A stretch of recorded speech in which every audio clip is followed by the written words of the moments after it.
বাংলাদেশের রাজনীতিতে এখন সবচেয়ে বড় একটি প্রশ্ন কয়েক সেকেন্ডের হাসির মুহূর্ত কিভাবে পুরো জাতির আলোচনার কেন্দ্রবিন্দু হয়ে উঠতে পারে। আরও বড় প্রশ্ন, এটা কি সত্যিই একটি ভিডিও নাকি এর আড়ালে চলছে বড় কোনো রাজনৈতিক খেলা। আজকের এই প্রতিবেদনে আমরা খুঁজে দেখব ঈদের দিন ঘটে যাওয়া একটি ঘটনা কিভাবে পরিণত হলো জাতীয় পর্যায়ের বিতর্কে এবং কেন বাস্তব সংকটগুলো চাপা পড়ে গেল সেই আলোচনার নিচে। ঈদ সাধারণত মিলন মেলা, সৌহার্দ্য আর শুভেচ্ছা বিনিময়ের দিন, কিন্তু এবারের ঈদে দেশের রাজনৈতিক অঙ্গন যেন অন্য এক বাস্তবতার মুখোমুখি। রাজধানীর এক প্রভাবশালী সরকারি বাসভবনে আয়োজিত হয় এক বিশাল ঈদ পুনর্মিলনী অনুষ্ঠান। আয়োজনটি শুধু আনুষ্ঠানিক ছিল না, বরং এটিকে অনেকে বলছেন সাম্প্রতিক সময়ের অন্যতম বড় কূটনৈতিক সমাবেশ। বিশ্বের বিভিন্ন দেশের শতাধিক কূটনীতিক, রাষ্ট্রদূত এবং প্রতিনিধিদের উপস্থিতি এই আয়োজনকে এনে দেয় ভিন্ন মাত্রা। রাজনৈতিক বিশ্লেষকদের ভাষায় এটি শুধু একটি ঈদ অনুষ্ঠান ছিল না, বরং আন্তর্জাতিক অঙ্গনে একটি শক্তিশালী বার্তা দেওয়ার প্রচেষ্টা। একই সময়ে রাষ্ট্রের আরেক শীর্ষ নেতার বাসভবনেও চলছিল সমান্তরাল আয়োজন। ফলে দেশের রাজনীতিতে এক ধরনের ডুয়েল পাওয়ার শো দৃশ্যমান হয়ে ওঠে। কিন্তু এই বিশাল আয়োজনের সবকিছু ছাপিয়ে সোশ্যাল মিডিয়ায় ভাইরাল হয়ে যায় একটি ছোট্ট ভিডিও ক্লিপ। ভিডিওতে দেখা যায় একজন জ্যেষ্ঠ রাজনৈতিক নেতা একজন বিদেশি কূটনীতিকের সাথে হালকা মেজাজে কুশল বিনিময় করছেন। এক পর্যায়ে তিনি বন্ধুসুলভ ভঙ্গিতে তাকে পেছন থেকে আলতোভাবে জড়িয়ে ধরেন। দৃশ্যটি ছিল স্বাভাবিক, হাস্যোজ্জ্বল এবং মানবিক।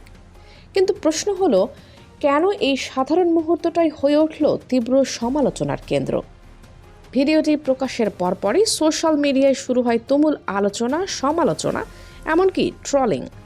কিছু রাজনৈতিক কর্মী, অ্যাক্টিভিস্ট এবং মিডিয়া ব্যক্তিত্ব এই ঘটনাকে তুলে ধরেন ভিন্ন দৃষ্টিকোণ থেকে। অন্যদিকে সমর্থকরা বলছেন এটি একটি স্বাভাবিক মানবিক আচরণ, যেখানে কোনো প্রোটোকল ভাঙার প্রশ্নই আসে না, বরং তারা দাবি করছেন এই ঘটনাকে ইচ্ছাকৃতভাবে বড় ইস্যু বানানো হয়েছে। বিশ্লেষকরা বলছেন রাজনীতিতে ইমেজ বা ভাবমূর্তি অনেক বড় বিষয়। যখন কোনো দল বা নেতা দ্রুত জনপ্রিয়তা অর্জন করে, তখন তাকে ঘিরে নানামুখী আক্রমণ বা বিতর্ক তৈরি হওয়াটা নতুন কিছু নয়। এই ক্ষেত্রেও অনেকেই মনে করছেন ঘটনার চেয়ে এর ব্যাখ্যাটাই বড় হয়ে উঠেছে। কারণ একটি শক্তিশালী কূটনৈতিক উপস্থিতি, বর্ধিত জনসমর্থন এবং আন্তর্জাতিক স্বীকৃতি সবকিছু মিলিয়ে একটি নতুন রাজনৈতিক সমীকরণ তৈরি হচ্ছে।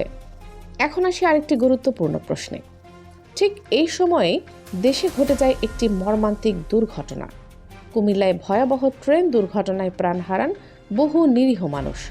কিন্তু আশ্চর্যের বিষয়, সেই ট্র্যাজেডি নিয়ে আলোচনা যতটা হওয়ার কথা ছিল, তার চেয়ে অনেক বেশি আলোচনা হয়েছে একটি ভাইরাল ভিডিও নিয়ে। এটা কি কেবল কাকতালীয়, নাকি আমাদের মনোযোগ অন্যদিকে ঘুরিয়ে দেওয়ার একটি উদাহরণ? এমন ঘটনা এই প্রথম নয়। এর আগেও একই নেতার একটি মানবিক আচরণ, একজন আহত তরুণের প্রতি সহানুভূতির প্রকাশ, সেটিও হয়েছিল ট্রলের বিষয়। পরে যখন ঘটনার পেছনের বাস্তবতা সামনে আসে, তখন সেই সমালোচনাগুলো অনেকটাই স্তিমিত হয়ে যায়। অর্থাৎ প্রথমে প্রতিক্রিয়া, পরে বাস্তবতা, এই চক্রটি বারবার ফিরে আসছে। দেশের ভেতরে বিতর্ক থাকলেও আন্তর্জাতিক অঙ্গনে চিত্রটা কিছুটা ভিন্ন। বিশ্বখ্যাত সাময়িকী দ্য ইকোনমিস্ট সম্প্রতি বাংলাদেশের রাজনীতিতে একটি বড় পরিবর্তনের ইঙ্গিত দিয়েছে। তাদের বিশ্লেষণে উঠে এসেছে, ছাত্র জনতার আন্দোলনের পর দেশের রাজনৈতিক ভারসাম্যে বড় পরিবর্তন এসেছে। একসময় কোণঠাসা থাকা একটি দল এখন জাতীয় রাজনীতির অন্যতম প্রধান শক্তি হিসেবে উঠে এসেছে। বিশ্লেষকদের মতে এই উত্থানের পেছনে রয়েছে কৌশলগত পরিবর্তন। প্রথাগত রাজনীতির বাইরে গিয়ে তরুণদের সাথে সংযোগ, সামাজিক কার্যক্রম এবং ক্যাম্পাস ভিত্তিক কার্যক্রমের সক্রিয় অংশগ্রহণ সবকিছুই ভূমিকা রেখেছে। বিশেষ করে শিক্ষাঙ্গনে তাদের উপস্থিতি নতুন এক রাজনৈতিক সংস্কৃতি তৈরি করেছে বলে মনে করা হচ্ছে।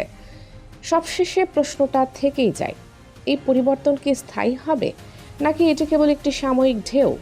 যদি ভবিষ্যতে তারা ক্ষমতায় আসে, তবে দেশের অর্থনীতি, শিক্ষা এবং প্রশাসনে কী ধরনের পরিবর্তন আসতে পারে?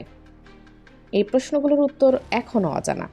একটি ভিডিও, একটি মুহূর্ত আর একটি বিশাল বিতর্কের মধ্যে লুকিয়ে আছে বাংলাদেশের বর্তমান রাজনীতির বাস্তব চিত্র, যেখানে কখনো বাস্তব ঘটনা চাপা পড়ে যায় আর কখনো ছোট একটি দৃশ্য হয়ে ওঠে জাতীয় ইস্যু।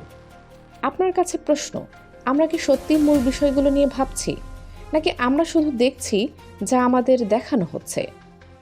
ভিডিওটি যদি আপনার চিন্তায় নতুন প্রশ্ন তোলে তাহলে শেয়ার করুন, মতামত দিন এবং এমন বিশ্লেষণ পেতে সাবস্ক্রাইব করে পাশেই থাকুন।